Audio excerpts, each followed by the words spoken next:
Şimşek pelet sobaları. Bugün yeni şömine tipi pelet sobamızı tanıtıyoruz.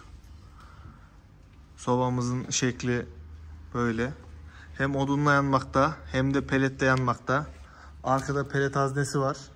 İsterseniz pelet yakmazsanız odunla da yanabilir. Bu şekilde. Yukarıda kuzinemiz var. Rahatlıkla tava, tencere, borcam sığmaktadır.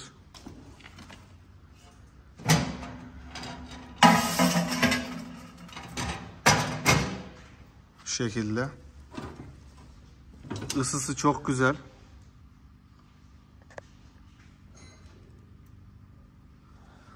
Yukarıda istediğiniz gibi ısıtabilirsiniz. Çaydanlık, güğüm vesaire.